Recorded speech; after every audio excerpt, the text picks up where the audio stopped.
रोज़ा इफ्तार कैसे करें और इफ्तारी में और इफ्तारी के बाद पानी पिएं। अक्सर वक़्त ज़्यादा पानी पीने की वजह से बहुत से लोगों को उल्टी आ जाती है या फिर पेट में दर्द पड़ जाता है और बेचैनी रहने लगती है। तो उसका एक ख़ास तरीक़ेकार है कि पानी कैसे पिया जाए इफ्तारी में और इफ्तारी के बाद। सबसे पहले रोज़ा इफ्तार करें सुन्नत रसूल सल्लल्लाहु अलैहि वसल्लम के मुताबिक खजूर और पानी से।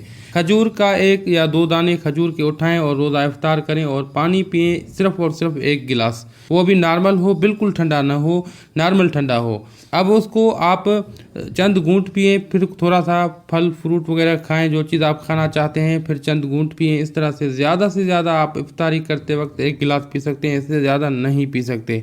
जब आप नमाज़ पढ़ के वापस हों तो उसके बाद पानी पीने का तरीक़ाकार ये है कि हर आधे घंटे के बाद आपने आधा गिलास पीना है, या फिर 1 घंटा आप अगर रुक कर पीते हैं तो ज़्यादा से ज़्यादा हर 1 घंटे के बाद आपने 1 गिलास पीना है। लेकिन वो कैसे पीना है कि पूरा दिन आपके निज़ाम इंहिज़ाम जो है वो खाली रहा है, आपका पेट, आपकी आंतें, मायदा, जिसकी वजह से एक ख़ास किस्म की खुश्की पैदा हो चुकी है आपके आंतों और मायदा में। अगर आप एकदम से पानी पिएंगे तो वो एब्ज़ॉर्ब नहीं होगा वहाँ पर और आपको तकलीफ़ होगी।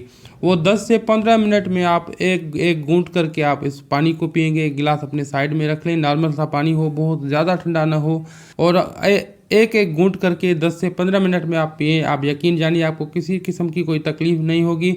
हर 1 घंटे के बाद आपने 1 गिलास ज़्यादा से ज़्यादा पीना है। अगर आपने इस उसूल पर अमल किया तो आपको रोज़ा इफ्तार करने के बाद कोई तकलीफ़ नहीं होगी और आप इत्मीनान से पानी भी पीते रहेंगे और तकलीफ़ भी आपको नहीं होगी। अज़ीज़ साथियों, अपना और अपनी सेहत का ज़्यादा से ज़्यादा ख्याल कीजिए। आज के लिए एक छोटा सा मैंने चाहा कि अपने रोज़ेदार भाइयों को एक टोटका बताऊं ताकि उन्हें पानी पीने के बाद तकलीफ़ ना हो।